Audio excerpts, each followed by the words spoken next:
Why don't you give me a sign, like the sea that leads a trail along that shore? It's not your problem, it's mine. Everybody thinks that I'm okay. Sometimes I think I am too. I'm on the outside looking in, I'm waiting for the shockwaves to begin. Oh, won't you let me hold you for one time?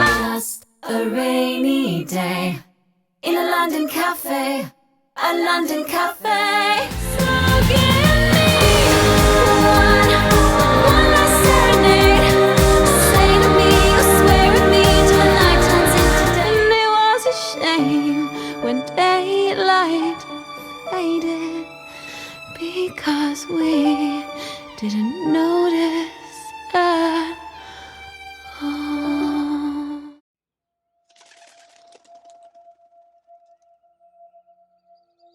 I wanted this summer to be remembered. Next Friday will be 3 years since they told me that they didn't think I'd make it more than 3 years. And that's it then.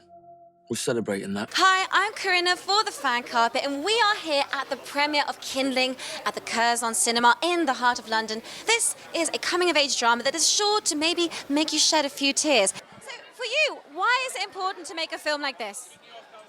I make many films, but the ones that really stick with you are the dramas, and the ones that stay with you 10 years later are the dramas that really have an emotional hook. And this film really has an emotional hook. I mean, yes, you'll laugh at the film, but you most definitely will have a few tears in your eye. It's a very emotional film. It's about a group of 5 friends who come back to support one of their friends who is now terminally ill. And it's for them trying to give him an amazing summer and a send-off that they'll all remember, and make them remember him for the rest of their lives. And so it has that real emotional connection, which not many films have. And, you know, there's a lot of popcorn films out there, but this is a film that will stay with you long after the film finishes. And I think what's beautiful about this is that, I mean, the British have a tendency to not like to talk about death, to kind of keep emotions closed off. And I think we're becoming a bit better with this as a nation as time goes by. Do you think this is a kind of film that's a bit of a gateway for people to confront their own emotions or actually have discussions that they might not usually have?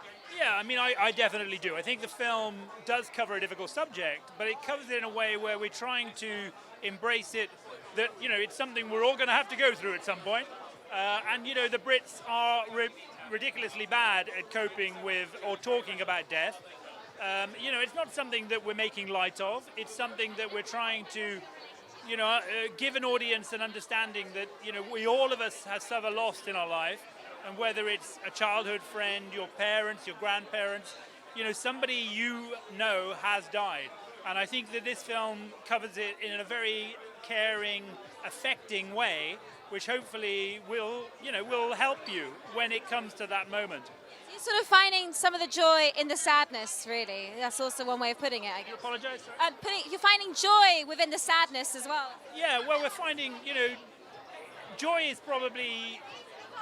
No, not the wrong word, but joy. There is joy in spending days with your friend or your grandparents or your mum at your final moments. But you have to find those joys. But you can say that it is actually giving you a life experience which, you know, there's laughs along the way, there are tears along the way, but ultimately it's about remembering them for what they were, not for those moments, those difficult moments as they approach death the last 2 or 3 weeks. It's actually coming up to that we're really exploring. Very well put. I understand the emotions and sentiments completely. And for you, just as a leaving note, what's for you your favourite part of the film? What, Sarah, they're so loud. It's so loud, isn't it? What for you is your favourite part of the film? I mean, there's lots of great characters in this film, and you know the friendship between the male and female leads, you know, both. That's really strong. The parents are incredibly strong, but I guess the laugh out loud moments. One of the characters, Wolfie, is very comedic, and for me, those moments really I do enjoy. So maybe that for me is one of the standout moments, is the humour in a very difficult subject. But I think that both the seriousness and the humour are both really embraced in the 90 minutes that the film runs. That's the thing, humor is the thing that gets us through the saddest moments of our life. So thank you so much for chatting to us this evening, Mark, and I really look forward to watching your film. Thanks for your time. Thank you. And now it's time to wrap up what was really a fascinating set of discussions here on the red carpet this evening. This is a film to really get people questioning things about their emotions, about men talking about emotions, and of course the things that we don't like to talk about in this country, which is really the awkward conversation about death and moving on from that.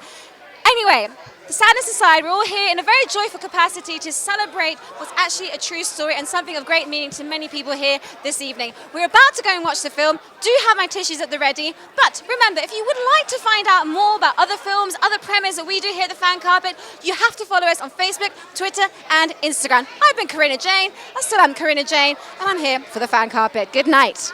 What we're doing now means that I can be there with you. Always.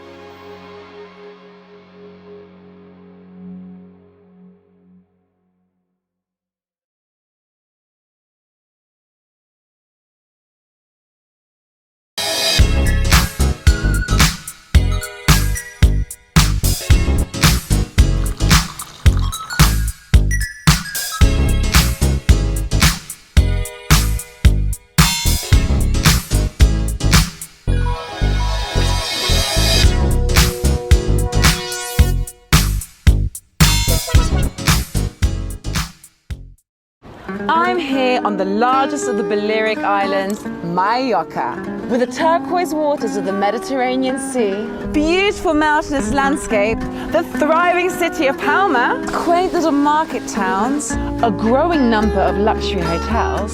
It's no surprise that the likes of Audrey Hepburn and Elizabeth Taylor like to holiday here. So come and join me as I take you round Mallorca.